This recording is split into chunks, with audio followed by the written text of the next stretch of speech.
Allô, Yvan?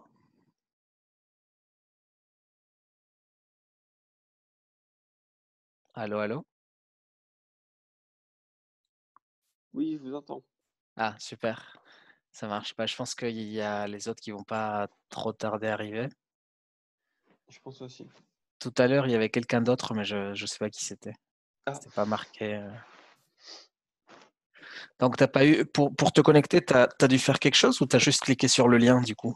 j'ai cliqué sur le lien, Zoom me demande d'installer, donc Oui? j'installe et voilà, c'est bon. D'accord, super, ça marche. Très bien. Et donc là, tu vois mon écran, n'est-ce pas? Là, je vois Mathematica, oui. OK, super, ça marche. Toi, tu resté où? T'es resté à Montpellier ou t'es Moi, parti? ouais, je suis à Montpellier. D'accord. Mes parents m'ont proposé de rentrer à Lyon, mais vu que ma mère reste en maternelle, c'est peut-être pas le meilleur choix. Ouais. Donc voilà, donc je suis couramment à Montpellier. D'accord. OK.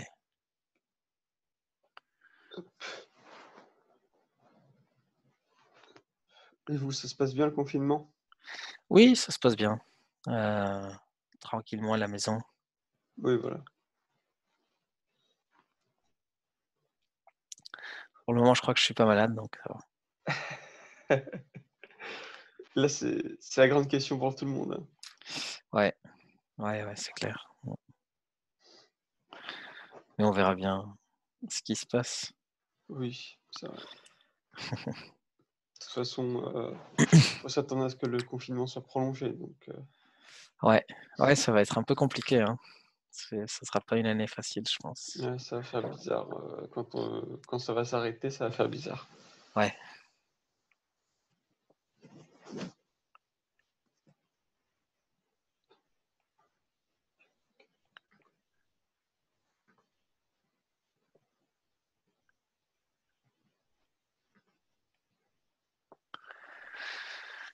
Bon, bah, très bien. Hier, en tout cas, quand j'ai testé Zoom avec, tu y étais, je pense, non, hier Ouais, j'y aussi? étais, ouais.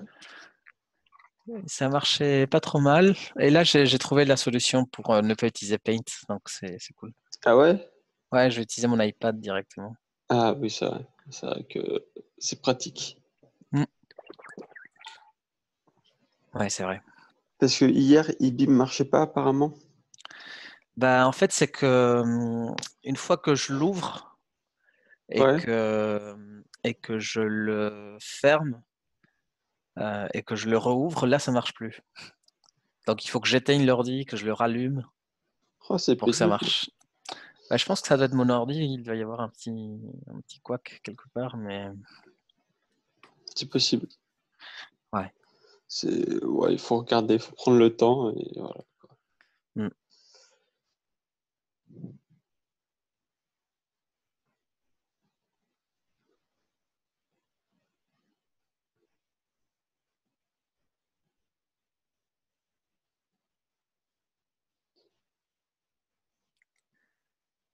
Et sinon à part ça, ça se passe bien, tes les cours des autres, tout ça?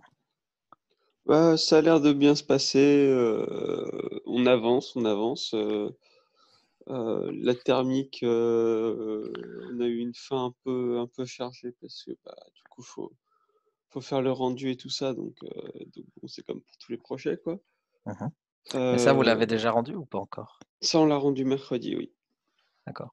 Donc là-dessus, c'est bien, ça fait une charge de travail en moins, mais qu'on va récupérer ailleurs. Oui. Heu et puis, il y a la méca qu'on continue, plutôt pas mal, là, on a un rendu pour ce soir à 17:00. Oui. Heu et on a comment ça s'appelle? Enseignement scientifique d'approfondissement, donc c'est un truc de «recherche» entre guillemets, Ah ça, c'est Nicolas appliqué aux Camara, non? matériaux, C'est Nicolas Camara, non? non, non, justement, c'est pas le module de recherche, c'est, c'est par, Camille Niebel et Hélène Noëllas. D'accord. Mmh mh. Donc voilà, Et donc ça ça on consiste en quoi? à faire une étude, bibliographique et une étude appliquée entre guillemets. Mmh. Par exemple, moi et mon groupe, on a les polymères organiques Ouais, et on doit parler des différentes classes de polymères organiques. ok. C'est bien, c'est intéressant. Ouais, c'est assez intéressant. Après, des fois, on trouve pas forcément, énormément d'informations, donc c'est un peu frustrant parfois, Hmm, mais bon. je vois. Je vois qu'il y a déjà Julien Clou et Titi Rourou. C'est qui Titi Rourou? Ah, ah mince, c'est quoi son nom de famille? C'est moi, c'est Thibault Leroux. Ah voilà, Leroux. Thibault Leroux, d'accord. Il faudra que j'apprenne tous les prénoms, mais c'est difficile, vous êtes un peu trop. Ouais, c'est vrai que retenir son prénom comme ça, c'est pas Hmm. évident. Déjà que je me souviens pas qu'est-ce que j'ai pris comme petit-déj hier. Donc ça peut être compliqué. C'est pas faux. Après, l'avantage de pas se souvenir de son petit déj, c'est qu'on a de la place pour d'autres choses. Oui,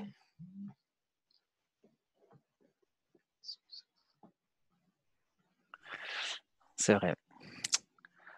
Bon, bah, on attend encore quelques minutes. Normalement, dans maximum 6 minutes, 5-6 minutes, bah, les gens devraient être là.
Bon, on va attendre encore quelques petites minutes, encore 3 minutes, voir si d'autres gens se connectent.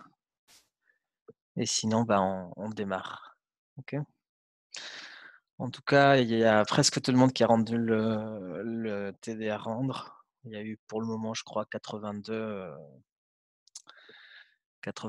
rendus, ce qui n'est pas trop mal, vu les conditions. Mais après, étant donné qu'il y a un cours, il y a 2 cours juste après, je pense qu'il y a beaucoup de gens qui vont aller au cours d'après et pas se lever à 8 heures, quoi. Peut-être. Après, l'idée, c'est que ça ne crèche pas la plateforme. Donc, si ça crèche à cause de ça, je pense qu'ils vont regretter.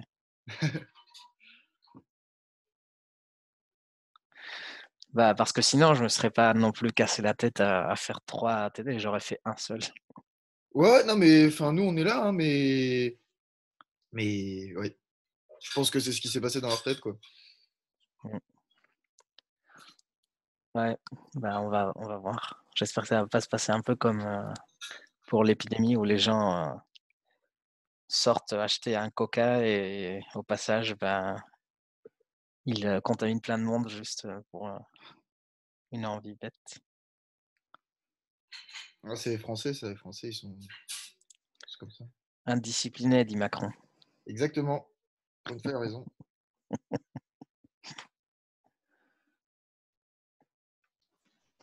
Perso, j'aurais dit un peu con, mais c'est un avis personnel.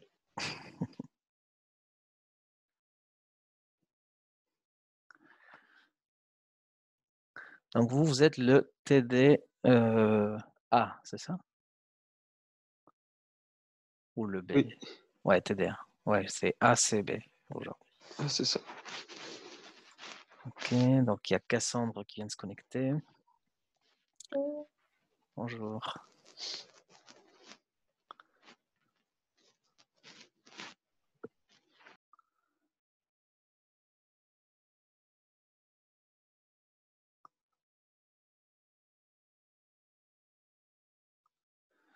Bonjour à Flore.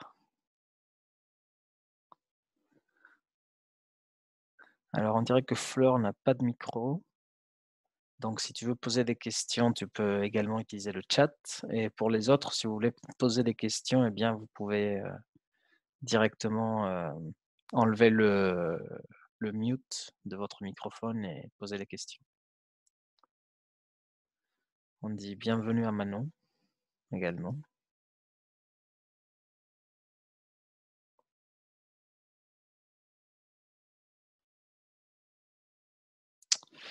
Bien, bon, écoutez, il est 15. Donc, je vous propose qu'on commence. Il y a Doyen qui vient d'arriver également. Bon, on dirait que ça arrive vite. Bon, on va attendre encore 1 minute dans ce cas.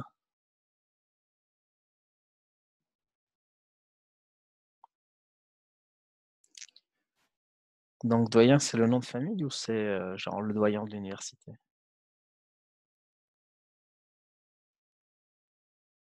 Je crois qu'il y a quelqu'un qui s'appelle Doyen, effectivement, non, dans la classe. Ouais, c'est son nom de famille, c'est Nathan. Nathan, c'est ça. Très bien. Bon, il est 16. On va commencer du coup. Donc, l'idée, c'est de regarder un peu en détail les différents problèmes que l'on rencontre en étant dans le cours de méthode numérique pour les équations dérivées partielles. Donc, vous l'avez bien compris, ce cours il est composé de deux morceaux différents. L'un qui est les équations différentielles ordinaires et l'autre qui est du coup les équations dérivées partielles. D'accord? Donc là, on traite des équations aux dérivées partielles. Et donc, avant de commencer peut-être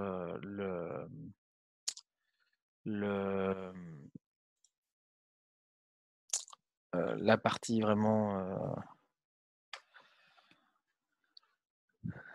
voilà, la partie un petit peu calcul numérique, eh bien, il faudrait peut-être comprendre quelque chose. Donc, la première, c'est ce qu'on appelle le domaine. Okay. on le note toujours oméga, ok, et sa frontière qu'on note toujours dérivée partielle de oméga.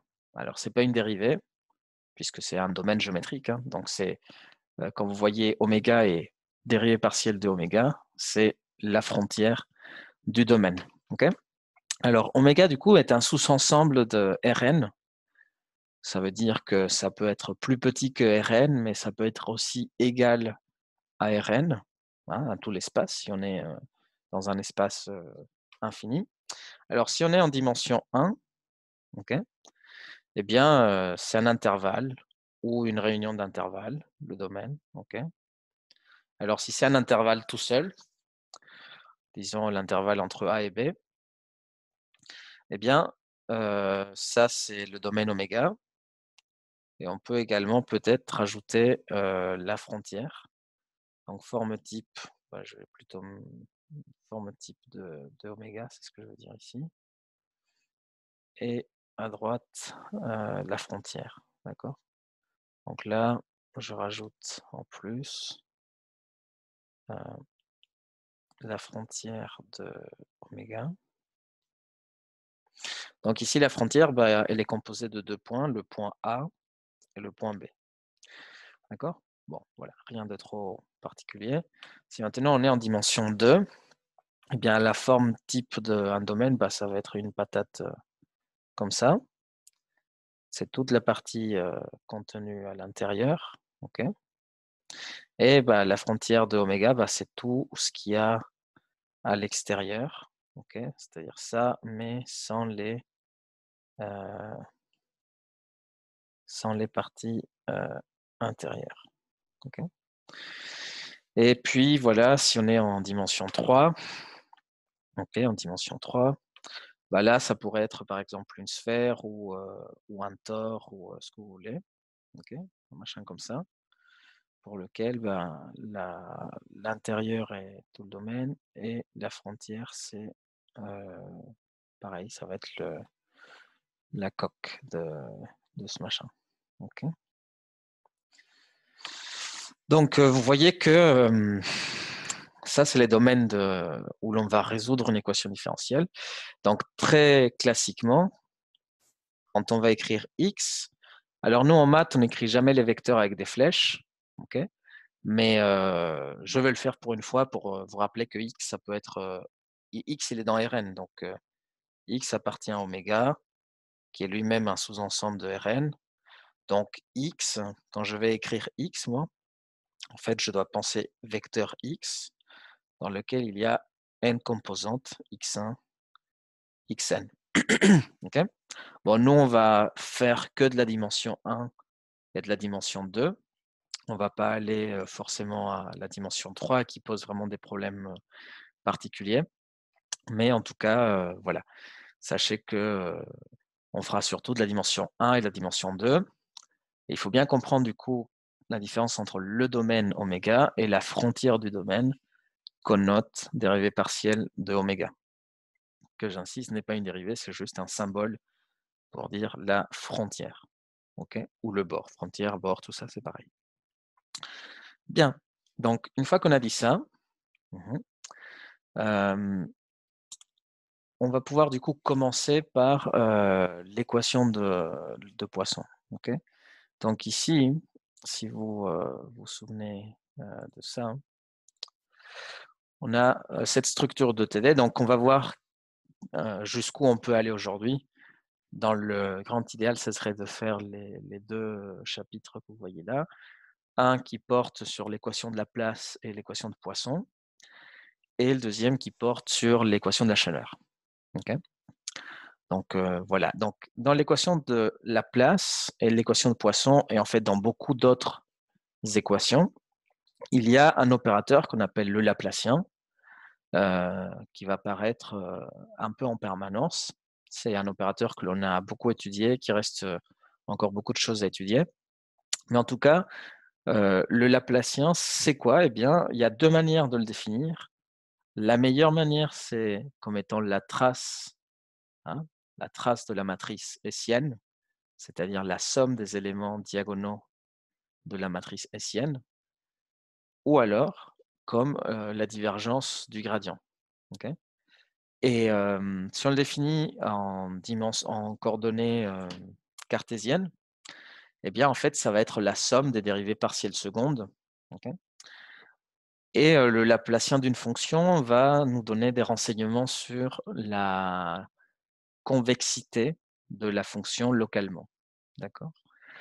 Et une chose qui est importante, donc quand on va voir l'équation de Laplace, donc tout de suite, l'équation de Laplace, c'est ça, hein, c'est quelles sont toutes les fonctions telles que le Laplacien de la fonction est nul. Okay, c'est-à-dire quelque part, telle que la courbure locale est nulle. Et voilà, donc on va voir. Donc le Laplacien, quelque part, c'est une dérivée seconde. Enfin, en dimension 1, c'est pile la dérivée seconde. Et si on est en dimension supérieure à n égale 1, ben, c'est la somme des dérivées partielles secondes. Okay, donc on va faire ça petit à petit. Donc on va faire l'équation de Laplace. Alors comme je vous disais, en dimension 1, l'équation elle est très simple. C'est juste trouver les fonctions u de x telles que la dérivée seconde de u par rapport à x est nulle. Et si on est en dimension 2, eh bien donc j'ai deux variables, x et y. Alors, la question, c'est trouver toutes les fonctions u de xy telles que la dérivée seconde de u par rapport à x plus la dérivée seconde de u par rapport à y est nulle. Okay, donc, vous voyez que voilà, déjà, entre la dimension 1 et la dimension 2, ça se complexifie un petit peu. Okay, ça, je pense que ça fait peur à personne d'entre vous, tandis que ça, bah, ça peut être plus complexe. Okay, donc, on va commencer par l'équation dimension 1, c'est-à-dire la première, ici, celle qui est très simple, et on va essayer de la résoudre. Alors, si on commence par l'équation elle-même, okay, donc je vais repasser sur l'iPad.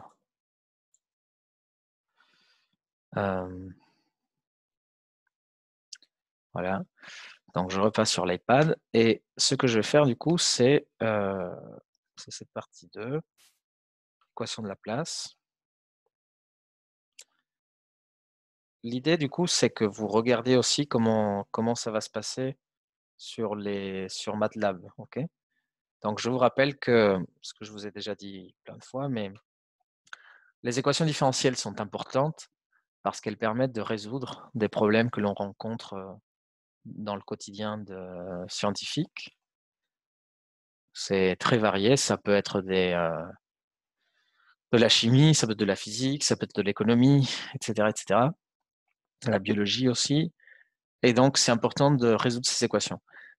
Il y avait une époque où les gens voulaient les résoudre analytiquement, c'est ce qu'on va faire aujourd'hui là tout de suite. Mais on va voir que rapidement, on est très limité. D'une part parce que la résolution peut être très complexe et d'autre part parce qu'il peut ne pas y avoir de formule. On peut montrer que même pour des équations très simples, bien qu'il y ait une solution, eh bien, cette solution ne peut pas s'exprimer à l'aide de fonctions qu'on dit simples, c'est-à-dire cosinus, exponentielle, cosinus hyperbolique, tout ce que vous voulez. On ne peut pas exprimer la solution avec des fonctions comme ça. Donc, l'équation de Laplace, on a dit, c'est trouver toutes les fonctions u de x, je rappelle que x est un vecteur, tel que le Laplacien de u égale 0. Si on est en dimension 1, n égale 1, d'accord? Eh bien, l'équation que je regarde, c'est juste u' de x égale 0. Okay, alors, vous pouvez voir que si on intègre une première fois par rapport à x, donc quelle est la primitive de u''? Eh bien, c'est u' de x. Et donc, c'est égal à la primitive de 0, qui est une constante. Okay, C1. On va l'appeler une constante C1. Donc, la dérivée de la fonction que je cherche est une constante. Aussi, si vous avez des questions à tout moment, n'hésitez pas à enlever le mute de votre microphone et poser la question directement. Okay, donc, si j'intègre une première fois, je trouve une constante. Comment? J'ai dit Il y avait une d'accord. question? D'accord. Bon. Donc, si j'intègre une deuxième fois, je vais obtenir que la fonction u de x est égale à c1 fois x plus une deuxième constante c2. OK? Donc, je regarde le résultat que j'ai obtenu et je me pose des questions. Bon, qu'est-ce que c'est comme objet cette fonction? Bah, cette fonction, c'est du ax plus b. J'espère que vous êtes tous d'accord. Et ax plus b, eh bien, c'est une droite affine qui a pour ordonnée à l'origine C0, pardon, C2 et pour quotient directeur C1. D'accord? Donc, bah, c'est juste une bête droite. Okay, rien de trop méchant. Et maintenant, je n'ai pas encore dit d'autres conditions. C'est-à-dire que toutes les solutions de l'équation de Laplace en dimension 1 sont une droite affine. Maintenant, je peux rajouter des conditions supplémentaires que l'on va appeler des conditions à bord. Parce que là, je n'ai pas dit quel était le domaine. Donc, il y a des points qui manquent. Si je veux être dans un cadre très physique, dans un cadre mathématique, bah, ça, c'est déjà pas mal. Mais physiquement, ça ne suffit pas. Physiquement, il manque du coup dire quel est le domaine oméga dans lequel je résous cette équation-là. Et il va manquer du coup ce qu'on appelle des conditions limites. Conditions aux limites. OK? Et enfin, je pourrais donner la solution. Bon, comme domaine oméga, bah, c'est moi qui dois le fixer, hein, c'est le problème que je regarde, c'est la physique du problème que je regarde. Bah, je peux dire que je cherche la solution entre -1 et 1, par exemple. Hein, donc dans l'intervalle -1 et 1. Et là, les conditions limites vont faire passer la fonction u en question par d'autres endroits que j'impose. Donc, imaginons que là, je trace. Alors, pourquoi ça ne veut pas tracer droit? Voilà. Donc là, vous avez compris. Là, on a l'axe des x. Je suis en dimension 1 et là, j'ai u. Et ma fonction, c'est une droite affine. Donc, c'est quelque chose qui ressemble à ça. Maintenant, je suis dans l'intervalle -1 et 1. Donc, je vais plutôt être un truc comme ça. Donc, oméga qui est l'intervalle -1, 1. Donc, on va dire que c'est -1, 1. OK. Donc, ça, c'est oméga. Au passage, quelle est la frontière de oméga? Ça, c'est important de le dire. Donc, la frontière de oméga, c'est eh bien, juste le point x égale -1 et x égale 1. Donc ici, en dimension 1, la frontière de ce domaine-là est composée de 2 points. Okay, et maintenant, les conditions limites. Bon, je vais les mettre dans une autre couleur, par exemple en bleu. Ces conditions limites vont forcer la solution à valoir quelque chose à la frontière.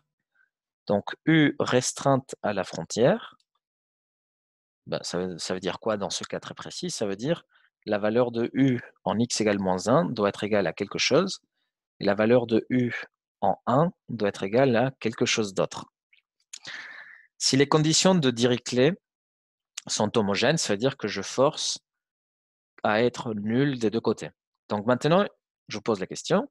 Imaginez qu'en -1, je force ma solution à passer par là, et à droite, je la force à passer par là. Et c'est une droite affine.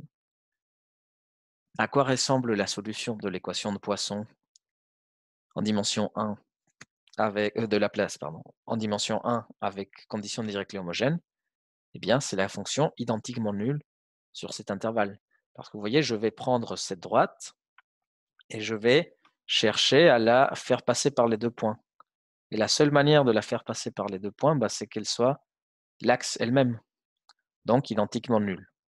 Okay, voilà, donc si je mets 0, 0 dans les deux côtés, bah, la fonction, c'est juste la fonction identiquement nulle. Voilà, c'est ma solution. Si je mets au lieu de mettre 0 à gauche, à droite, je mets alpha et bêta. Alpha et bêta. Eh bien, dans ce cas-là, je suis en train de dire que je veux faire passer ma fonction par la valeur alpha et par bêta au point x égale 1. Donc là, vous voyez que l'on trouve cette fonction affine voilà, qui passe par le point de coordonnées moins 1 alpha et 1 bêta. Okay, donc voilà, ça c'est en dimension 1.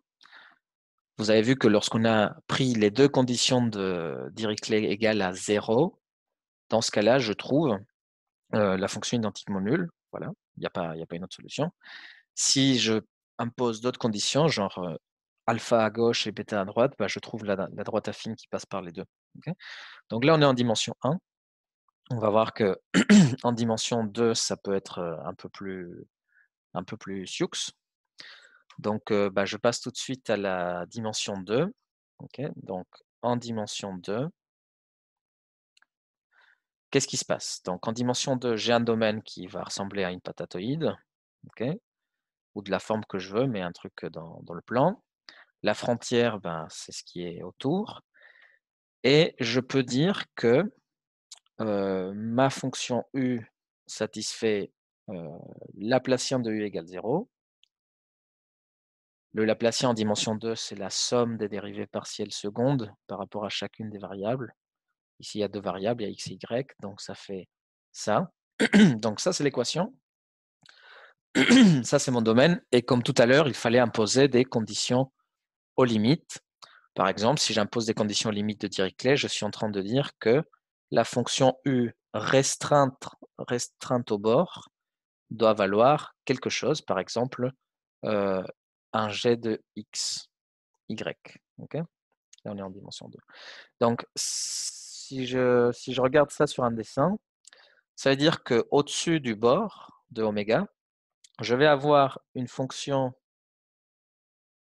qui s'appelle g, okay, qui est au-dessus du bord de oméga. Vous voyez, elle est juste au-dessus du bord. Et j'impose, c'est une sorte de fil métallique qui a été déplacé, enfin qui a été tordu pour qu'il vienne se coller au-dessus du bord de oméga. Et donc quand j'impose la condition de Dirichlet que vous voyez ici, eh bien je suis en train de forcer à ma solution à être collée à cette structure métallique déformée rouge. Okay, donc ça c'est la fonction g, c'est la condition de Dirichlet que j'impose au bord.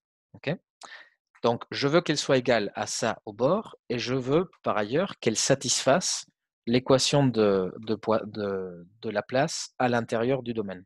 Okay, donc, ce que l'on écrit formellement en maths, c'est le problème est le suivant. Je dis que ça, l'équation en jaune, elle doit être vérifiée quels que soient les points x et y appartenant au domaine. Et ça doit être vrai quel que soit x et y appartenant à la frontière de oméga. Okay, donc ça, appartenant à la frontière de oméga. Bon, voilà. Donc vous avez compris maintenant comment vont se voir ce genre de solutions. Donc là, je vais repasser dans Mathematica. Donc là, tout à l'heure, bon, j'avais fait la solution de ce problème-là en dimension 1. On reviendra sur les conditions de Mann, mais je voulais vous montrer ça, les exemples en dimension supérieure. Alors ici, donc j'ai Laplacien de u égale 0 et j'impose une certaine condition au bord. Donc on va voir à quoi elle ressemble. Voilà. Donc là, vous voyez, c'est la solution de l'équation de Laplace où j'ai imposé une condition de Dirichlet égale à la fonction g, où ici la fonction g c'est x carré fois y. Okay, donc ça me déforme un petit peu le contour ici, c'est le métal, la bande de métal que je fais passer, c'est ma condition de Dirichlet, je force la solution à passer par là, et à l'intérieur du domaine, eh bien, elle satisfait l'équation, c'est-à-dire que le Laplacien de cette fonction à l'intérieur du domaine est nul. Donc maintenant, regardez, ce qui est important, c'est que si je change les conditions de Dirichlet, c'est-à-dire que je change la forme que j'impose à la solution au bord, ok, eh bien, je vais changer la forme que j'ai là. Donc, si au lieu d'avoir x carré fois y, je mets xy, mettons, eh bien, maintenant, j'ai un Pringles. ok. C'est une fonction qui satisfait aussi Laplacien de u égale 0. ok. Et au bord, maintenant, il y a une autre condition qui est là. ok. On peut encore une fois changer la condition au bord, par exemple sinus de x fois y, et réévaluer du coup cette fonction et avoir quelque chose comme ça. ok. Donc vous voyez, je déforme le contour, c'est-à-dire j'impose une condition de Dirichlet différente. C'est toutes des fonctions qui sont solutions de l'équation de Laplace, c'est-à-dire que Laplacien de cette fonction-là est égal à 0 à l'intérieur de la fonction, et au bord, elle vaut autre chose. ok. Alors, qu'est-ce qui se passerait, par exemple, si j'impose que U soit égal à 1 partout? ok. C'est un petit peu comme ce qu'on a vu tout à l'heure dans le cas de la dimension 1, c'est-à-dire que j'impose la même valeur à gauche et à droite. Là, ça serait j'impose la même valeur partout dans le domaine. Et si vous avez compris, mon domaine, c'est un disque. hein. Mon domaine ici, c'est juste le disque de centre 0 et rayon 3. Donc, si là, j'imposais que U vale égal à 1 partout, je veux que sur le bord, toutes les hauteurs soient égales à 1, eh bien, je vais obtenir juste une assiette complètement plate, parce que j'impose que U soit égal à 1 partout et qu'à l'intérieur, elle ait une dérivée seconde nulle. Voilà. ok. Donc, elles sont toutes solutions de l'équation de Laplace. Comment? J'avais une question par rapport à ça. Oui. Pourquoi on choisit que le Laplacien doit être nul en fait? Eh bien, ça, c'est moi qui le choisis. C'est-à-dire que tu vois, je me donne une équation, un peu comme, tu vois, je pourrais me dire, bon, quelles sont les solutions de l'équation x au cube plus 15 égale 0? Ouais. C'est moi qui l'a choisi. Après, la vraie réponse, c'est que ça vient de la physique. En fait, pour des phénomènes d'équilibre, cette équation-là, elle intervient beaucoup. Ok, donc je vais repasser sur l'iPad. Donc je vais repasser sur l'iPad. Et donc on va voir que, alors share du coup, et là du coup, voilà, zoom. Donc cette équation qui dit Laplacien de la fonction égale à 0, en fait, on va voir qu'elle intervient comme solution stationnaire de l'équation de la chaleur. Donc l'équation de la chaleur que de toute façon on va aborder aujourd'hui, que vous avez déjà plus ou moins vu avec François et avec Christophe Rodier, je pense, c'est ça. ok. La dérivée par rapport au temps égale la dérivée seconde par rapport à x de u. Si je cherche une solution stationnaire, c'est une solution qui ne dépend pas du temps. Vous êtes d'accord? Donc, une solution qui ne dépend pas du temps aurait une dérivée par rapport au temps égale à 0. ok. Donc, en fait, si je cherche à résoudre Laplacien de u égale 0, en fait, je me pose la question, quels sont les états stationnaires de l'équation de la chaleur? Par exemple, parce qu'il n'y a pas que l'équation de la chaleur qui a des états stationnaires comme ça. Si je mets un i devant la dérivée par rapport au temps, cette équation s'appelle l'équation de Schrödinger. Et je peux me poser également la question de quelles sont les solutions stationnaires, c'est-à-dire celles qui sont indépendantes du temps. Comme elles sont indépendantes du temps, quand je dérive par rapport au temps, ça fait 0. Et donc, j'ai la même équation. Donc, en fait, l'équation de Laplace, elle apparaît aussi comme des solutions stationnaires de l'équation de Schrödinger. Et pas que. Si vous pensez pour l'équation des ondes, donc vous avez dérivée seconde par rapport au temps égale Laplacien de u, pareil, si c'est une fonction qui est indépendante du temps, la dérivée première elle est nulle, mais la dérivée seconde par rapport au temps elle est nulle aussi. Donc en fait, les états stationnaires de l'équation des ondes apparaissent aussi comme solution de l'équation de Laplace. Ok, parfait, merci. Ok, donc qu'est-ce qu'il reste à faire? Voilà. Donc ça, vous avez vu donc des exemples en 1D et en 2D. Là, on a parlé de conditions de Dirichlet. Maintenant, on va parler de conditions de Neumann. Ok. Donc les conditions de Neumann, elles sont un peu tricky parce que en dimension 1, c'est super simple, mais en dimension 2 ou plus, ça se complique un peu. Donc, dans le cas des conditions aux limites de type Neumann, ce que l'on impose, c'est une valeur de flux à la frontière. Je n'impose plus la valeur de la solution à la frontière, mais j'impose une condition de flux à la frontière. Okay? Donc, c'est condition de flux à la frontière. Okay? À la frontière d oméga. C'est une dérivée partielle, hein? C'est pas un d droit, c'est un d rond. Voilà, donc si je suis en dimension 1, en fait, elles sont très très simples. Donc en n égale 1,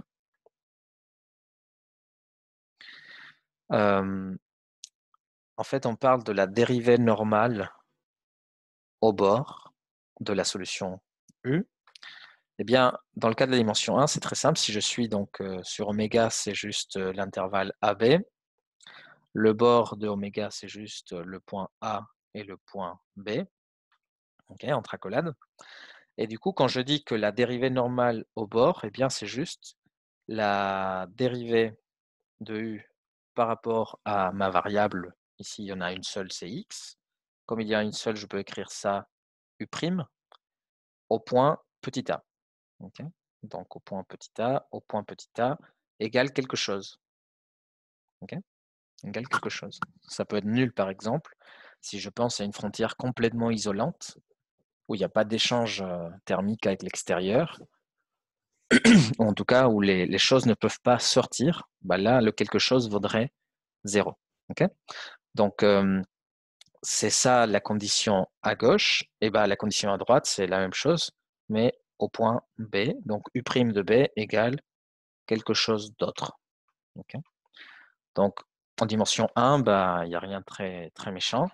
Donc, si on revient à l'équation de Laplace, par exemple, okay, donc l'équation de Laplace me dirait, je veux que, que U' égale 0, U' de x égale 0. Cette équation doit être vérifiée pour tous les x dans oméga qui est l'intervalle AB. Et ensuite, je peux dire que U' au point A vaut quelque chose, on va dire alpha, et U' en B vaut bêta. Okay. Voilà.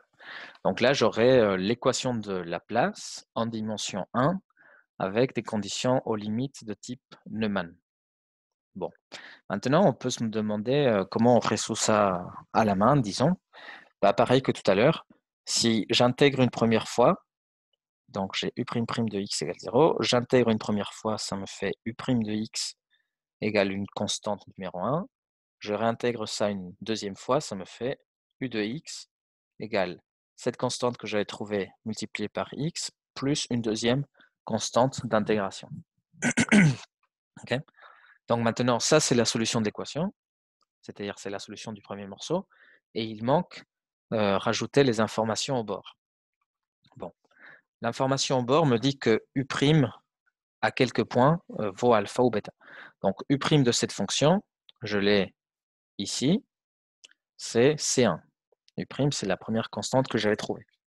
Bon, et vous voyez que U' en A égale alpha me dit que, en fait, cette constante 1 doit être égale à alpha. C'est la première information qui est là. Mais maintenant, la deuxième information me dit que U' en B doit être égal à bêta, ce qui implique que C1 doit être égal à bêta. Donc là, vous voyez que C1 doit être à la fois égal à alpha et à bêta. Et donc, pour peu que alpha soit différent de bêta, bah, cette équation n'aurait pas de solution. Hein? parce que si alpha et bêta sont différents, mais que C1 est égal à C1, ben là, il y a un problème. Donc là, on voit que cette équation-là va pouvoir être résolue à la seule condition que U' à gauche soit égal à U' à droite. Okay.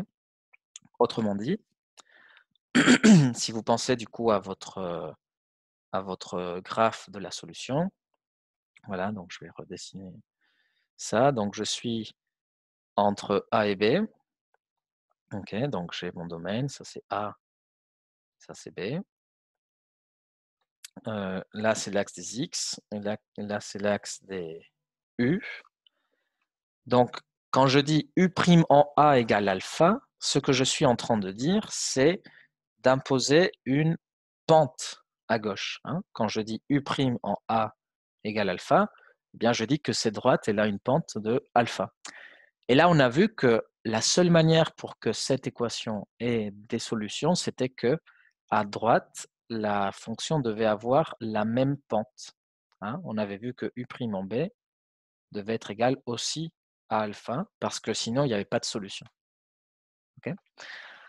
Donc, à quoi va ressembler une fonction comme ça? Eh bien, il va falloir résoudre numériquement l'équation, ou alors en donner une chose ici. Okay. Bon, on sait que c'est une droite affine, donc il n'y a pas trop de mystère. Si la fonction commence à gauche comme ça, okay, eh bien à droite, elle va finir avec la même pente. Alors, je me suis un peu raté dans mon dessin, mais vous voyez ce que je veux dire, c'est là, cette fonction-là, et là, la pente qu'elle a, hein, voilà, et là, la pente qu'elle a. Mais ce qui est important, c'est que, et c'est ça qu'on voit tout de suite, c'est que la pente ici, dans le point A, eh bien, elle est égale à la pente du côté de B.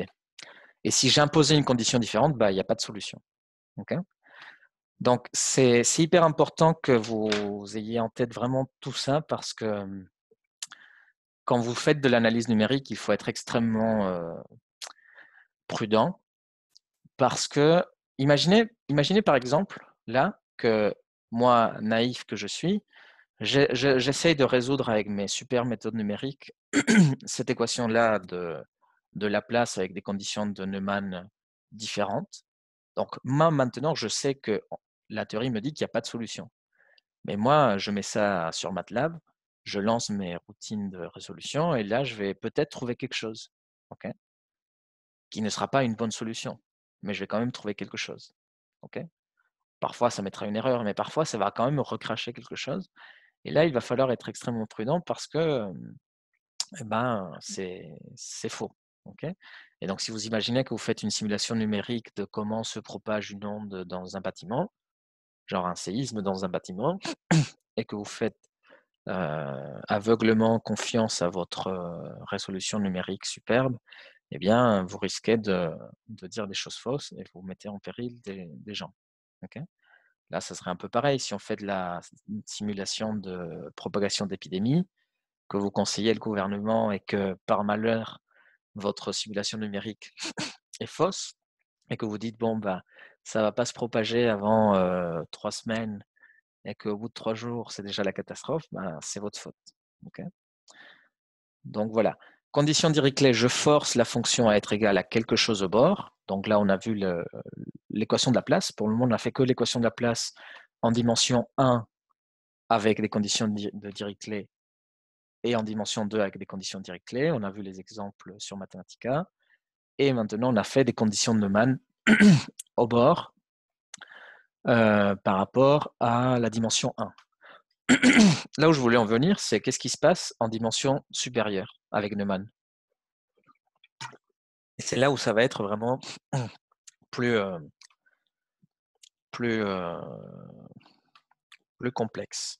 Donc, lorsque n égale 2, okay, donc lorsqu'on est en dimension 2 d'espace, eh bien, notre domaine est une patatoïde, comme ça, oméga, de frontière, d oméga. Bon, et une condition Neumann, je vous ai dit, ça s'écrit toujours comme la dérivée normale, nu, c'est un vecteur normal à la frontière, restreinte à la frontière de oméga doit être égale à quelque chose. Bon. La frontière d'oméga, elle est là. Il ressemble à quoi un vecteur normal? En fait, c'est la normale sortante à la frontière. Eh bien, ça dépend du point. Par exemple, ici, le vecteur normal, il est comme ça. Mais ici, le vecteur normal, il est comme ça. Et ici, le vecteur normal, il est comme ça. Donc, vous voyez que cette condition, quand je dis dérivée normale au bord égale quelque chose, va dépendre du point où je suis. OK? Bon. Maintenant, quelle est la définition de la dérivée normale d'une fonction? Eh bien, ça, c'est par définition. Et quand on dit que c'est par définition, on met 2 points égales en maths. C'est une notation maths qu'on ne vous a pas encore appris, mais que je vous l'apprends.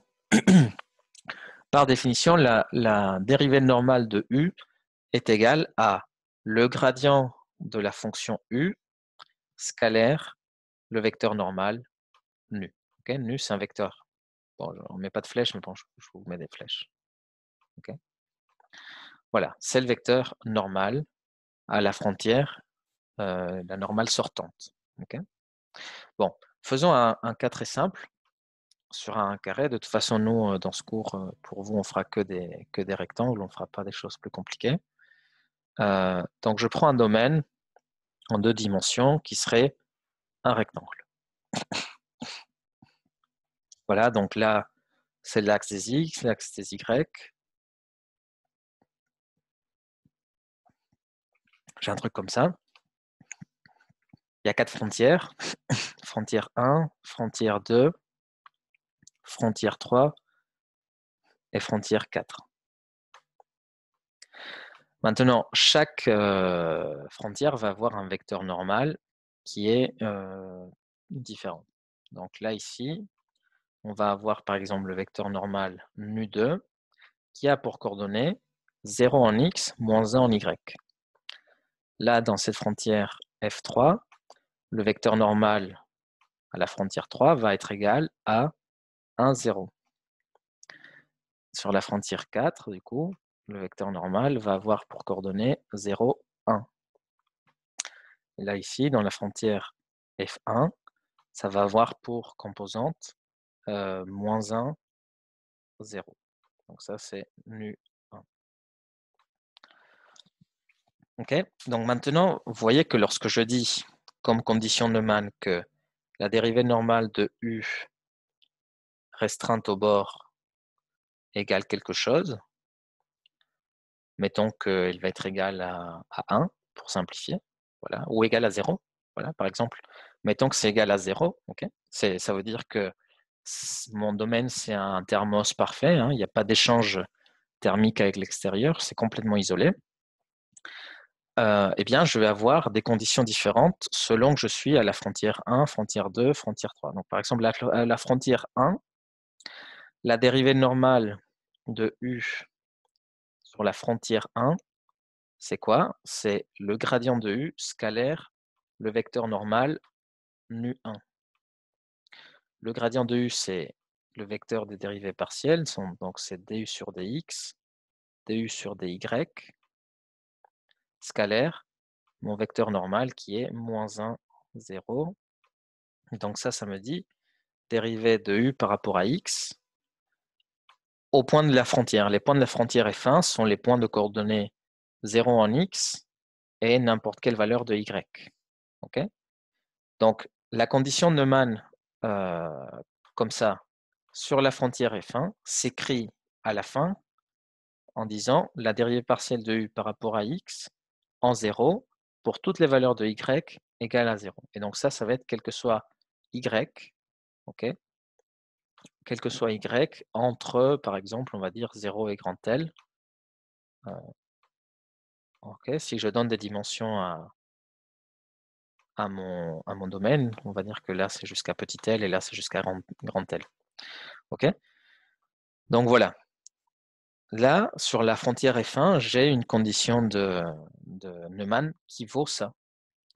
Par contre, si je calcule la condition de frontière dans un autre domaine, par exemple la frontière 2, eh bien j'ai que la dérivée normale de u restreinte à la frontière 2 va être égale toujours de toute façon à gradient de u scalaire la normale 2, c'est-à-dire le vecteur de dérivée partielle que vous voyez là, fois le vecteur normal nu2 qui est 0,1, moins 1. Et donc ça, il reste moins dérivée de u par rapport à x. Et la frontière 2, c'est tous les points de coordonnées valeur quelconque de x et y égale 0. Donc ça, c'est en x, n'importe quelle valeur, y égale 0. On a dit que le flux était nul parce que c'est isolé, donc ça doit être égal à 0, quel que soit x entre 0 et petit l. Voilà, quel que soit x entre 0 et petit l. Et donc là, j'en ai deux, mais il faudrait que je calcule les deux autres. Okay, mais bon, je pense que vous avez compris le principe. Mais vous voyez déjà qu'en dimension 2, ben, c'est un peu plus chiant de spécifier les conditions de Neumann. Là encore, je peux le faire à la main parce que c'est un rectangle. Mais si ça avait été un patatoïde vrai, eh bien, ça serait plus compliqué. Bon, numériquement, ça serait aussi simple, mais à la main, ça serait plus compliqué. Okay, donc, voilà. Maintenant, comment on fait ça numériquement sur MATLAB? Okay, tout ce que l'on a fait. Donc, je le redis rapidement. On a vu, qu'est-ce que ça voulait dire un domaine? Bah, c'est l'endroit où je cherche à résoudre la solution. Donc, il y a vraiment trois informations essentielles. Hein. C'est le domaine, l'équation. En général, les gens pensent que à l'équation, mais non, en fait, il y a l'équation, plus le domaine, plus les conditions limites. Okay, les domaines peuvent être en dimension quelconque, donc ça peut être des domaines bornés, par exemple un segment ou un patatoïde, mais ça pourrait être éventuellement aussi des domaines infinis, hein, toute la droite réelle ou tout le plan, etc. La frontière, dans ce cas-là, bah, elle est associée, bah, c'est tout ce qui est au bord. On a fait l'équation de la place, en dimension 1, c'est une droite. Condition de limite, aux limites de Dirichlet, bah, j'impose que ça passe par deux endroits précis. Condition limite de Neumann, j'impose les pentes, hein, les valeurs des dérivées au bord. Mais si je suis en dimension supérieure, eh bien, c'est un peu plus casse-pied parce qu'il faut spécifier les différentes normales à chaque endroit. Okay, voilà. Donc ça, c'est pour l'équation de Laplace. Maintenant, on va regarder une sœur jumelle de l'équation de Laplace et on va la résoudre sur MATLAB. C'est l'objet de votre DM que je vous ai envoyé hier, que vous devez faire sur MATLAB. Donc, pour la partie équation de Poisson. Donc, l'équation de Poisson, c'est une sœur jumelle de l'équation de Laplace. Donc, Poisson, c'est Laplacien de U égale, au lieu d'être égal à 0, c'est égal à F. Et en général, on met un moins devant, juste par convention, mais ça ne change pas grand-chose, ça change juste le sens, si c'est vers le haut ou vers le bas, mais voilà. Laplacien de U égale F. F, c'est une fonction de X. Okay, cette équation-là doit être vérifiée pour tous les X dans le domaine oméga. Et ensuite, on peut spécifier des conditions au bord, boundary conditions en anglais, conditions au bord. Et ça doit être respecté quel que soit X dans la frontière de oméga. Là, encore une fois, je vous rappelle que X, ça peut être X1, X2, Xn, ou XY si on est en dimension 2. Voilà, donc c'est une sœur jumelle de Poisson. Donc vous, dans votre DM, c'est résoudre ça avec MATLAB, donc c'est très guidé, en dimension 1, avec des conditions limites, je pense, de Dirichlet.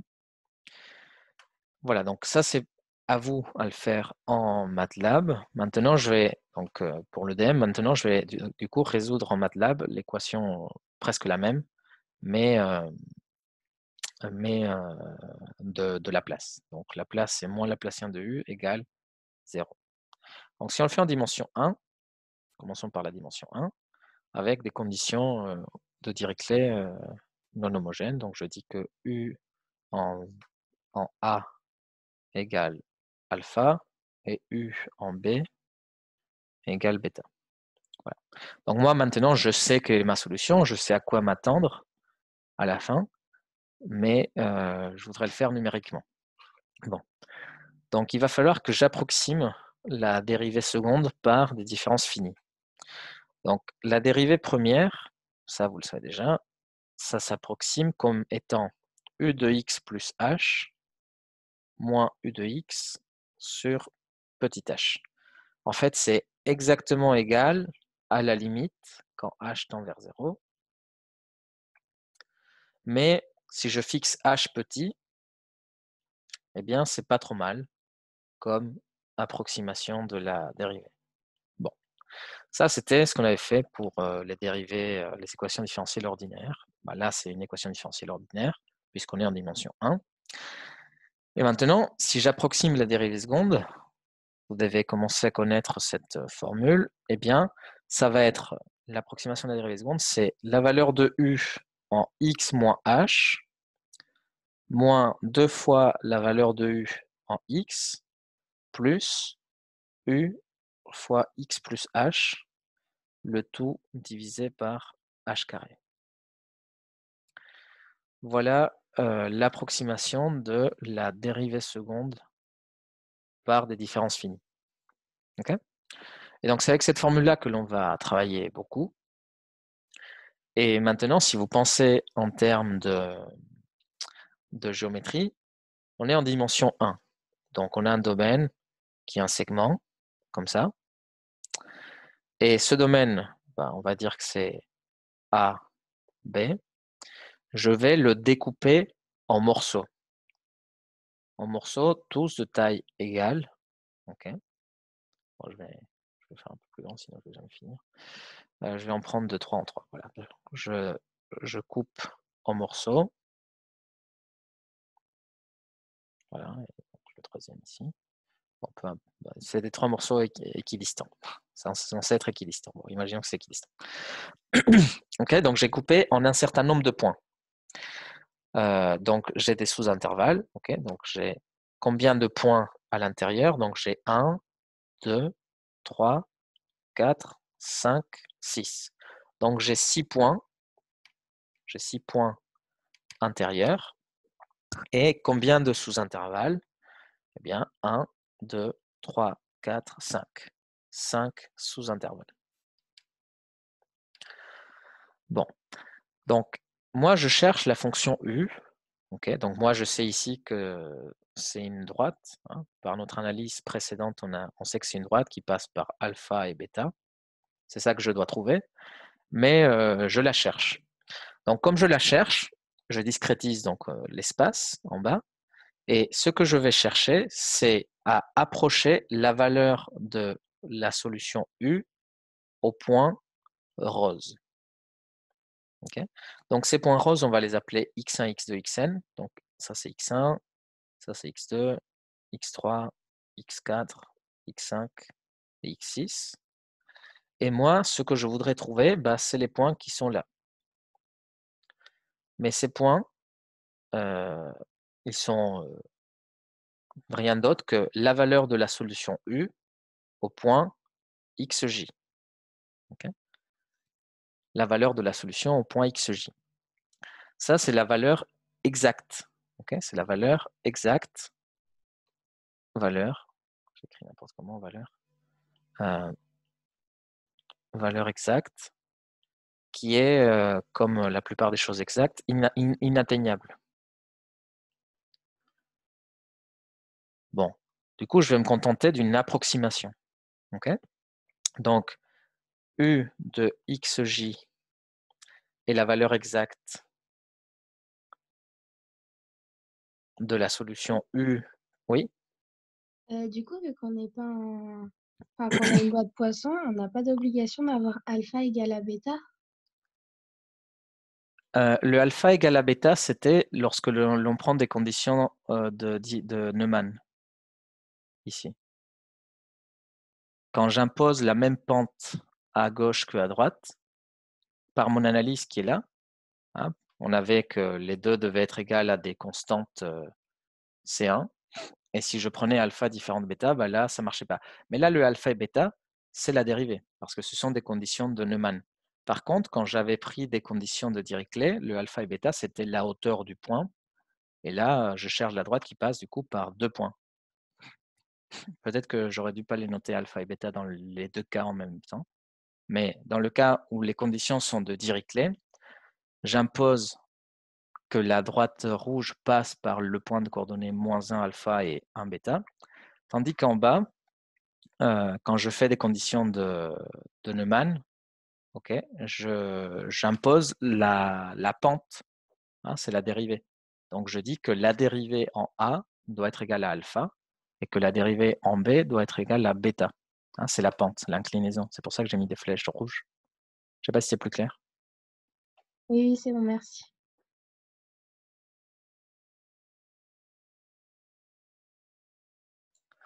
D'accord, donc UXJ, c'est la valeur exacte de U au point, donc ça c'est clé, au point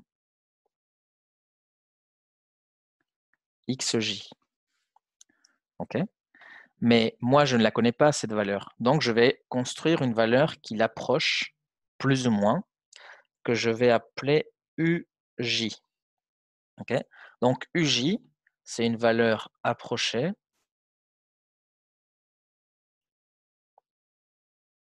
de U en XJ. Okay.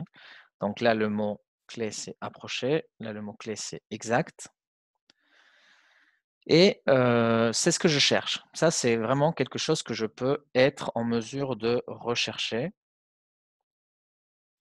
D'accord, grâce à la méthode de différence finie. Bon. Donc, on a notre domaine spatial et on a des conditions aux limites qui sont alpha et bêta. D'accord. Donc, je vais recopier cette image. Voilà. Mais moi, je ne sais pas du coup qu'est-ce qu'il y a à l'intérieur. Pour le moment, je ne sais pas qu'est-ce qu'il y a à l'intérieur. Je connais juste la certitude qui est le bord. Ok, donc les informations que j'ai, les informations dont je dispose, sont le alpha et le bêta. Je sais que la solution doit passer par là. Et l'autre information que je dispose, c'est l'équation elle-même. Okay, donc ça, c'est les conditions bord. C'est ma seule certitude. Et ma deuxième seule certitude, c'est que U'' de x doit être égal à 0. Bon, donc je vais remplacer cette équation-là, qui doit être vérifiée en tout point, par l'équation vérifiée au point xj. Donc si l'équation est vérifiée en tout point, elle est en particulier vérifiée au point xj. Et maintenant, la valeur de cette dérivée seconde peut être approchée par, on l'a dit, u de x moins h moins 2 fois u de x plus u de x plus h, le tout divisé par h carré. Donc ça, qui est approximativement égal à la dérivée seconde au point xj, donc je mets des j, bon je me suis gouré déjà, okay. Donc je mets des j partout, hein. Je mets des j partout, je vais peut-être diminuer un peu l'épaisseur de mon trait, donc je dis u en xj moins h moins 2 fois u en xj plus u en xj plus h. Okay, le tout divisé par h carré doit être égal à 0. Donc là, j'ai approché. Mais la valeur précise, je ne la connais pas.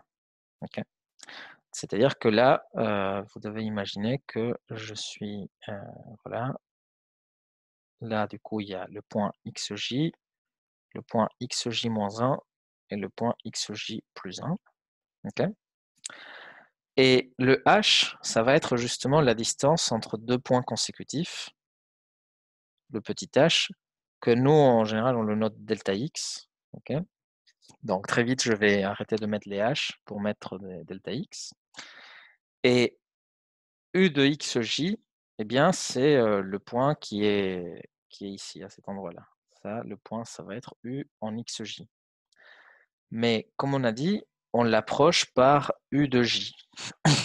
Du coup, l'équation que je viens d'écrire ici, avec les différences finies, va s'écrire comme u de j-1 moins 2 fois uj plus uj plus 1 égale 0, le tout divisé par delta x carré. Voilà. Donc ça, c'est ma formule de différence finie.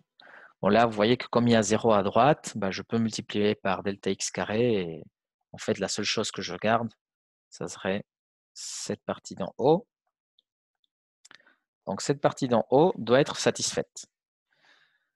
Bon, ça c'est l'équation du coup, et les conditions limites me disent que u en x1 doit être égal à alpha, mais u en x1 égale à alpha, bah, c'est u1.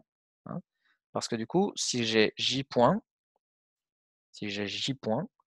eh bien, ici je vais avoir u1, ici je vais avoir u2, 3 petits points, ici je vais avoir uj, 3 petits points, jusqu'au u grand j, okay, qui est le dernier point, g grand j point. Donc, la condition limite à gauche me dit que U1 doit être égal à alpha, et la condition limite à droite me dit que U de grand J doit être égal à bêta.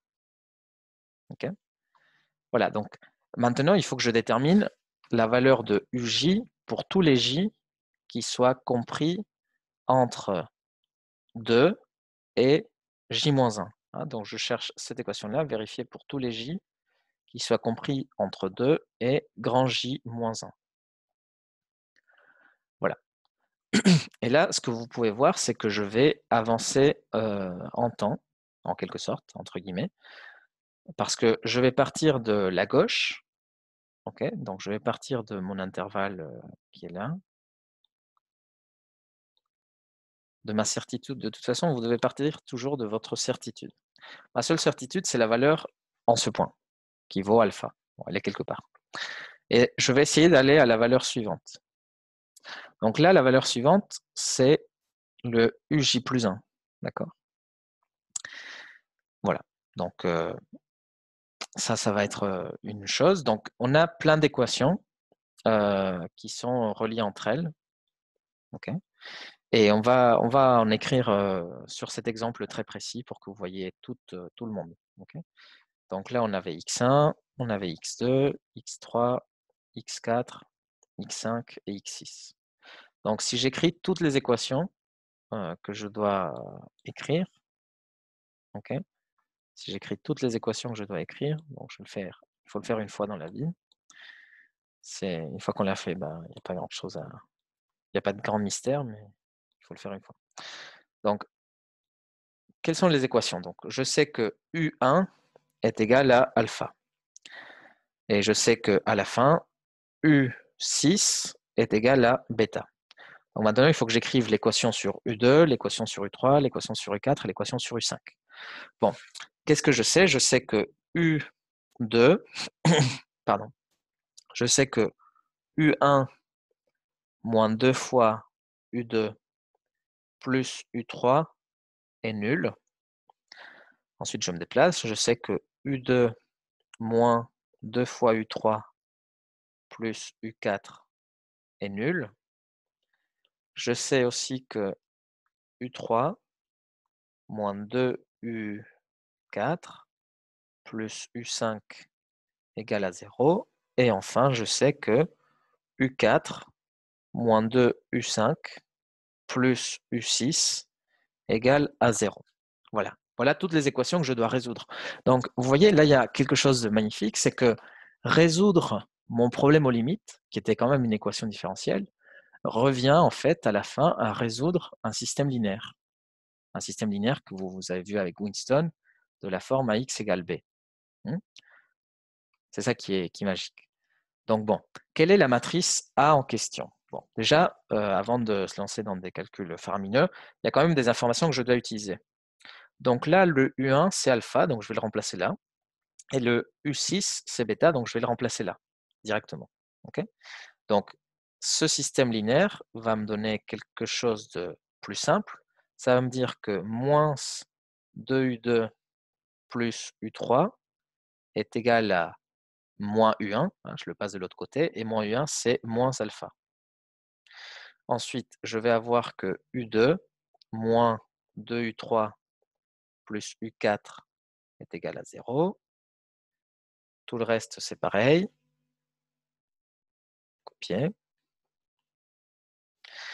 Et le dernier est égal à moins bêta. Okay.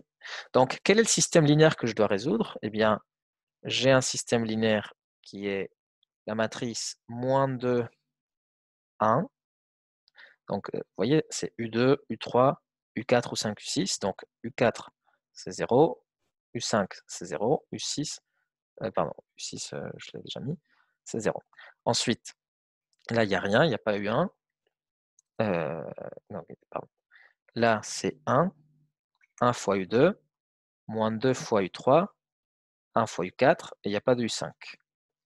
Ensuite, il y a 0, 0 U2, 1 fois U3, moins 2 fois U4, 1 fois U5, et rien. Et la dernière, c'est 0, 0, 1, moins 2. Donc, tout ça,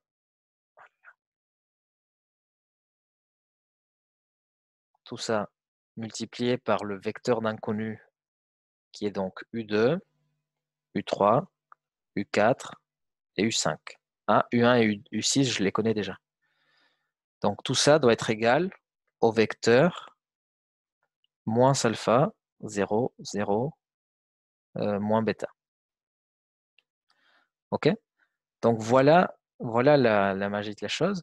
C'est que là, j'ai une matrice A qui est tridiagonale, à diagonale dominante. Là, j'ai un vecteur d'inconnu.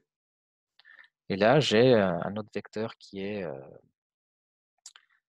le terme de condition limite. Okay. Donc, on a une matrice A fois un vecteur d'inconnu U égale un vecteur B. Okay. Donc, vous voyez que savoir résoudre des équations matricielles, comme Winston vous l'a appris, a un impact important sur l'analyse numérique. Okay. Donc là, on a un problème très très simple, qui est voilà, juste un plan. Mais la même chose se passe lorsqu'on veut faire des simulations, par exemple, de fluides. Si vous voulez simuler comment un cœur bat, comment le sang s'écoule dans un cœur, etc., il y a les équations Navier-Stokes, il y a des domaines qu'il faut dessiner, il y a des normales, il y a des machins comme ça. Okay. Est-ce qu'il y a des questions jusque-là? Excusez-moi. J'aurais aimé savoir, est-ce qu'on aura accès à vos notes de cours? Oui, je peux les envoyer. Ok, parfait. Est-ce qu'il y a une autre question? Non? Tout est clair? Ok. Oui, il y a une question? Non. Ok. Donc maintenant, ça c'est on a dit sur MATLAB. Donc je vais ouvrir MATLAB. Ok. Alors, en espérant que ça marche. Si votre MATLAB, normalement vous avez accès à Citrix, mais si jamais ça ne marche pas, il y a une alternative que certains d'entre vous utilisent qui s'appelle Octave. Donc c'est exactement la même syntaxe que MATLAB. En fait, ça a été construit pour justement être une alternative, une vraie alternative, disons, pour avoir les mêmes codes partout. Voilà, si vous avez des problèmes à vous connecter sur Citrix, eh bien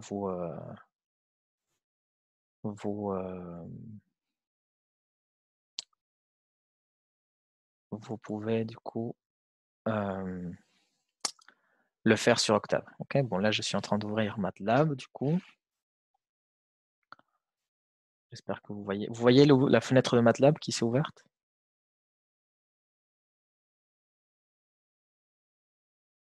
Vous m'entendez? Oui, on la voit, la fenêtre. D'accord. Okay, bon. C'est un petit peu lent, mais bon, ça vient petit à petit. Voilà. Voilà. Donc là, vous voyez MATLAB, je pense, non?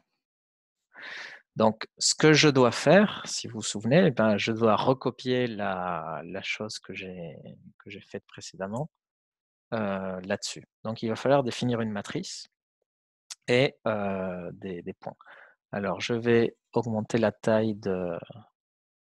Pourquoi il y a une si mauvaise qualité de ce truc? Bon, je ne sais pas comment je peux augmenter la taille du coup. Parce que je vois pas l'option. Comment? J'ai une question. Du coup, la matrice qu'on vient de trouver juste avant, c'est celle qu'on aura à rentrer dans MATLAB ou C'est ça, celle que vous aurez à rentrer en MATLAB. mais là vous avez pris que 6 enfin que 6 je sais pas points ou itérations, je sais pas. Mais 6 points. ouais, mais enfin en théorie avec MATLAB on en prend beaucoup plus, non? Oui, bien sûr, tu peux en prendre 1000 si tu veux. Ouais, mais du coup comment on fait? Enfin on va pas écrire une matrice avec 1000 lignes quoi. Alors, la matrice avec 1000 lignes, il va falloir l'écrire.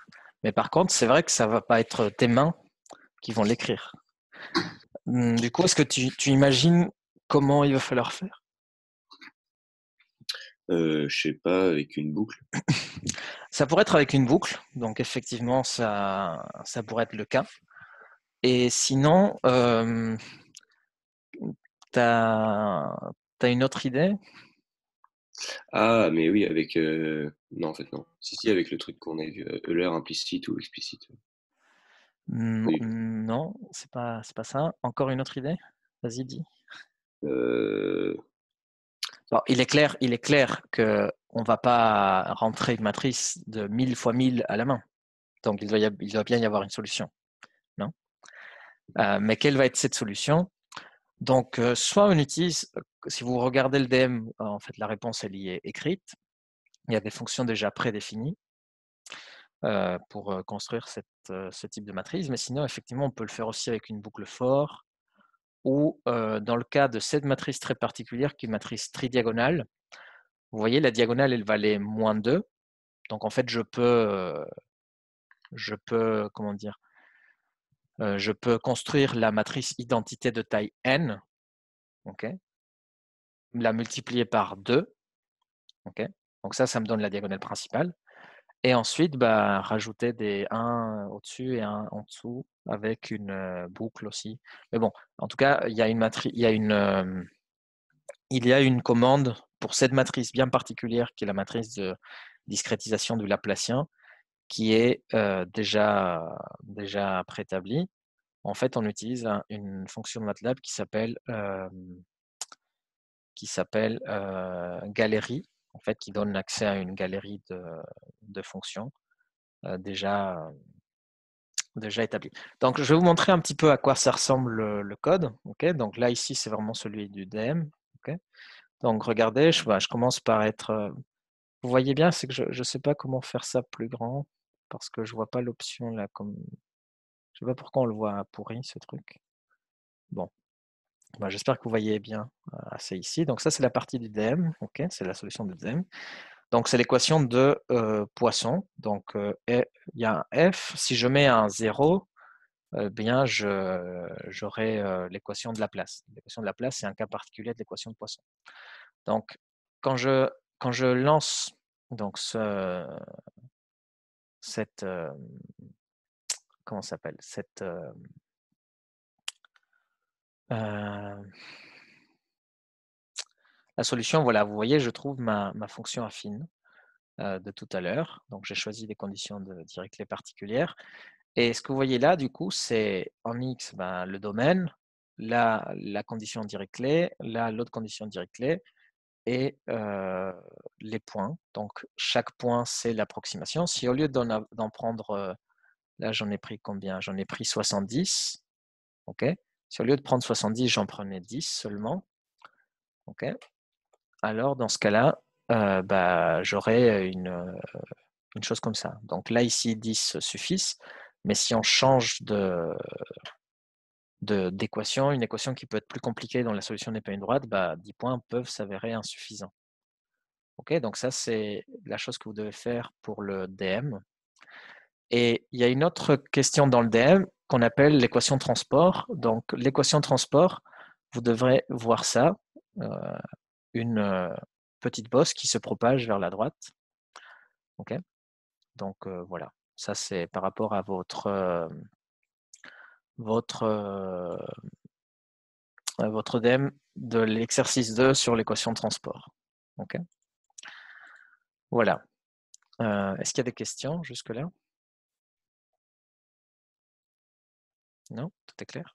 Super. Donc, on a fait les exemples en dimension supérieure. Et maintenant, du coup, j'ai parlé de l'équation de Poisson, donc je passe à Poisson. Donc, tout à l'heure, on avait f qui était nul. Maintenant, f n'est pas forcément nul. F peut être quelque chose de particulier. OK? Et alors, on peut faire la résolution analytique. La résolution par différence finie, ça, c'est votre DM. Le code MATLAB, ça, c'est votre DM. Et ensuite, les exemples en dimension supérieure. Donc, je vais commencer par des exemples en dimension supérieure. OK? Donc là, cette équation-là, par exemple, avec des conditions de Dirichlet, modélise une membrane élastique qui est fixée au bord. Donc par exemple, si je mets une condition de Dirichlet nulle, ça veut dire que c'est un tambour où la membrane elle est vraiment fixée au bord.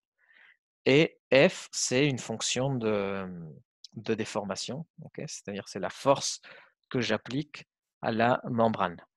Donc, si je prends par exemple un disque, voilà, un tambour, un vrai tambour, et que j'ai ma membrane et que je viens lui appliquer une force en dessous, qui est constante égale à 1 partout, alors la membrane se déforme de cette manière. Okay. Je peux sélectionner un autre type de force, par exemple une force qui dépend de x et y. Voilà, donc toujours la même équation, toujours les mêmes conditions aux limites. Ce qui a changé, c'est le F qui est dans l'équation-là, okay, qui est le terme de force.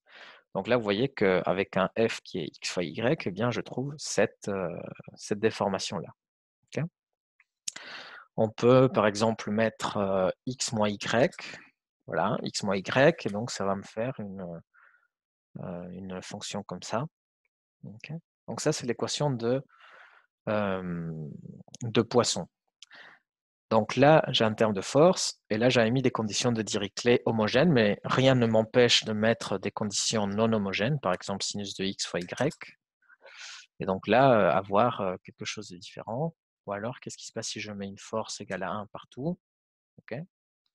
Voilà, donc vous voyez la même équation avec les mêmes conditions aux limites, mais une force différente.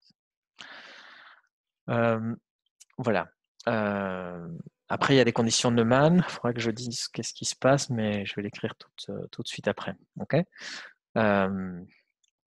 Pour bien comprendre ce qui se passe en Neumann, il faut qu'on le fasse en 1D.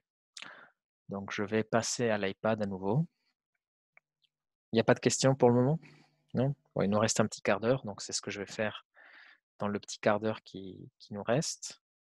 Ben, je passe à l'iPad.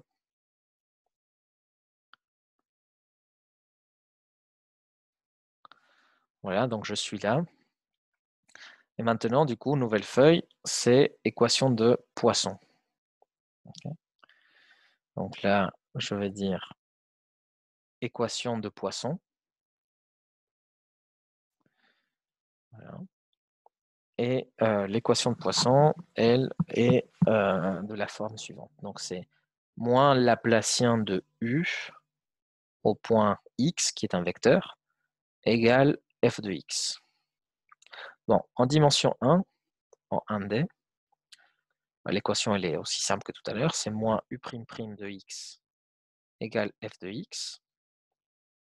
Et cette équation-là, elle doit être vérifiée quel que soit x dans le domaine oméga. Mettons que je prends oméga égale à 0, 1. Et ensuite, des conditions de Dirichlet. Par exemple, des conditions de Dirichlet homogènes. Donc, U en 0 égale 0 et U en 1 égale 0 aussi. Okay. Donc, j'ai ma membrane qui est fixée en 0 et en 1. Il y a une force F qui va être appliquée en dessous, qui n'a pas de raison d'être constante. Elle peut dépendre de x. Okay. Ça, c'est ma force F qui dépend du point x. Et ensuite, en fonction de ça, eh bien, je vais avoir une déformation de la membrane d'une certaine manière. Et ça, c'est la fonction u de x. Donc, quand je résous cette équation-là, je cherche la forme de la membrane qui a été déformée par la force. Bon. Si on veut le résoudre, comme tout à l'heure, de manière analytique. Donc, j'ai cette équation-là tout à l'heure, qu'est-ce que j'avais fait? J'intégrais. Donc ici, si j'intègre, donc je vais dire que j'intègre ça, par exemple, donc on intègre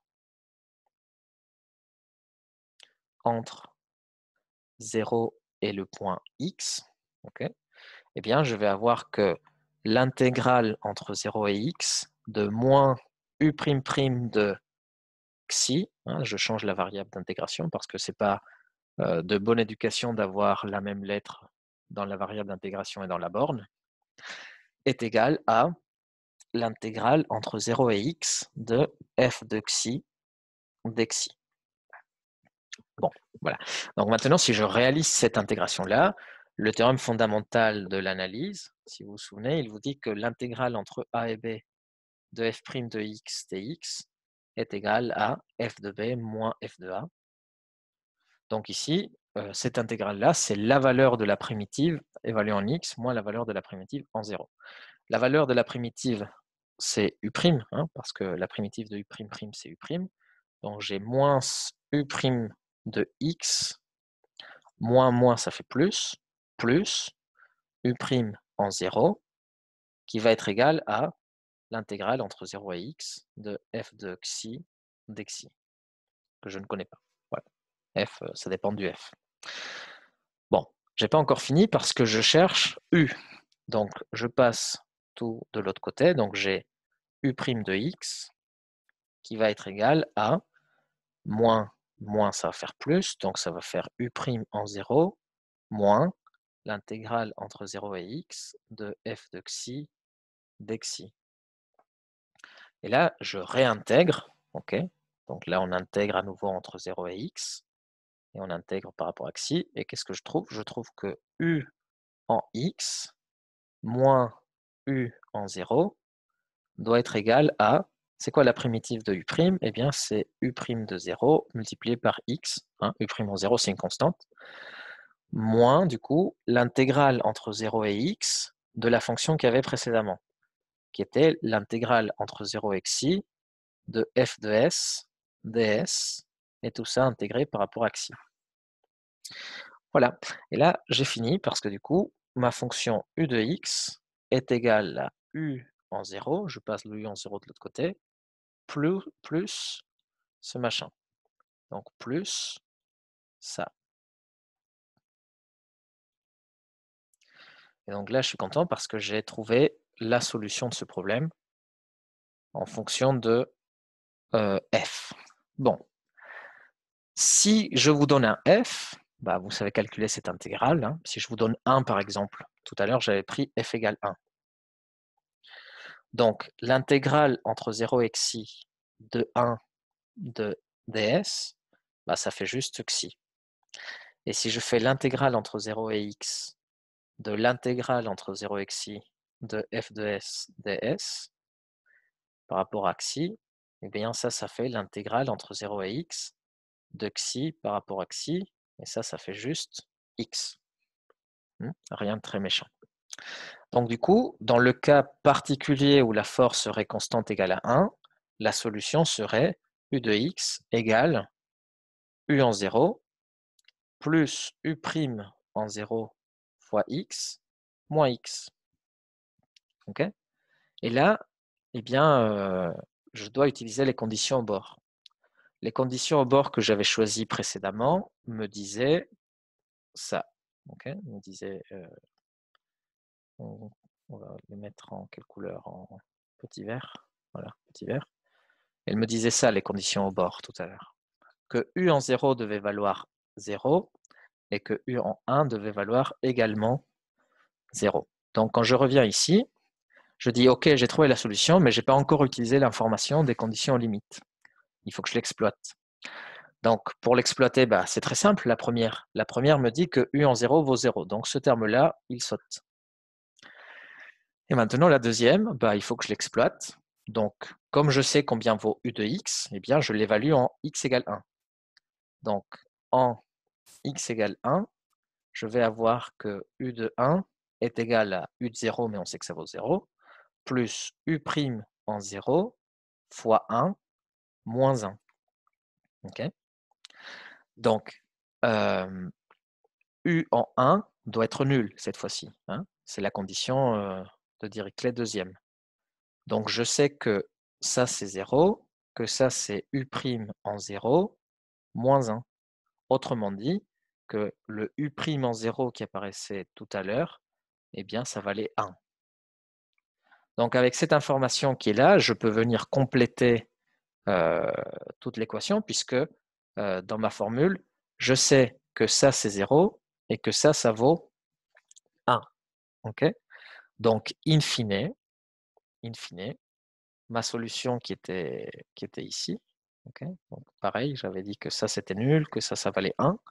Donc, in fine, la solution du problème que j'ai est ça s'en va, ça vaut 1. Voilà. Et il reste, du coup, x moins x. Non, attendez, j'ai fait peut-être une gaffe. Ouais. Comment? C'était par rapport à l'intégrale juste au-dessus. Ouais. Je comprends pas pourquoi l'intégrale de 0 à x de xi ça fait x. Eh bien, oui, c'est parce que ça fait pas ça. Oui. Parce que ça fait pas ça. Ça fait x carré sur 2. Merci. Voilà. Tu aurais pu le dire avant. Justement, en fait, j'allais vous couper, mais je me dis, non, peut-être que je fais une erreur, ça paraît tout bête et. Non, ben non, du coup, ça fait moins 1 demi. Moins 1 demi, du coup, ça fait 1 demi. Et du coup, ça fait 1 demi de x moins x. Et donc, ça fait. C'est ça? Attends, que je dise pas de bêtises. Quand j'évalue l'équation en 1, ça fait u en 1 égale u en 0 qui vaut 0, plus u' en 0 fois 1, moins 1 demi. Voilà, ça me semble logique. Donc, ça me dit que u0', c'est 1 demi. Ça veut dire que... Ah oui, voilà. Donc, c'est moins x carré sur 2, ici. Voilà, donc ça, c'est ma solution finale. Et là, vous voyez, c'est 1 demi de x fois 1 moins x. C'est une parabole, hein, une bête parabole, qui passe par 0 et par 1. Donc là, on voit bien que les conditions de Dirichlet ont été respectées, parce que ça passe par ces endroits-là, et elle fait ça, mon U. C'est une parabole tournée vers le bas. OK? Donc là, je l'ai fait à la main, avec un F relativement simple. Mais vous voyez que si j'avais pris un F, un truc chelou, eh bien, ce calcul d'intégrale, il aurait été plus casse-pied.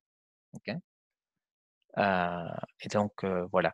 Donc, ça, encore une fois, ça nous montre l'intérêt des méthodes numériques, c'est que si j'ai une fonction qui va être déterminée, par exemple, expérimentalement, okay, vous pouvez imaginer que vous avez une fonction qui vient d'une mesure expérimentale, et bien, dans ce cas-là, je ne connais même pas la formule de f, il faut que j'intègre ça de manière numérique, etc. etc.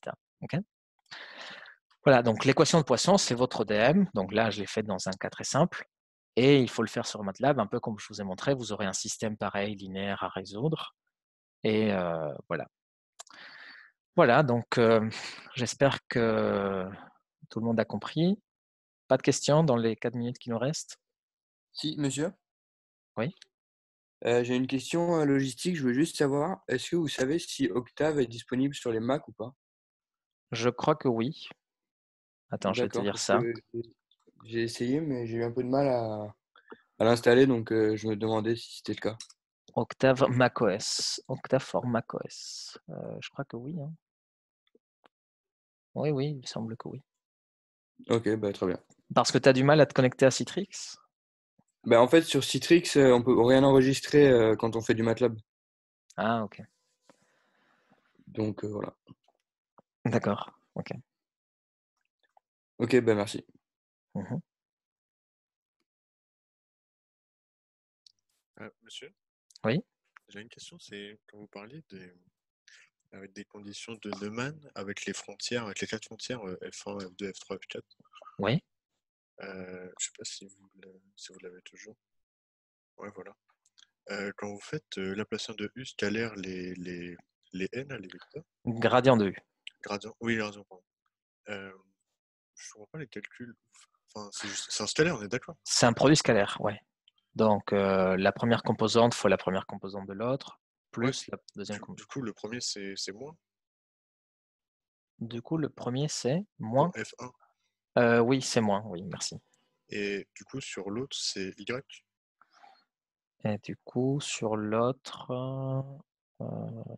sur le F2, tu veux dire? Ouais. Oui, sur l'autre, c'est Y, oui, merci. Et donc ça veut dire que peu importe où on se trouve sur X. Voilà, peu importe où on se trouve sur X, c'est pour ça qu'il y a un quel que soit X. Ah oui, d'accord, ok, ok, non, mais c'est bien ça. Alors, c'était juste du coup, j'avais pas compris. Merci. De rien, non, mais c'est bien, c'est bien. Je vois que vous repérez des erreurs que j'ai fait sauter. D'autres questions?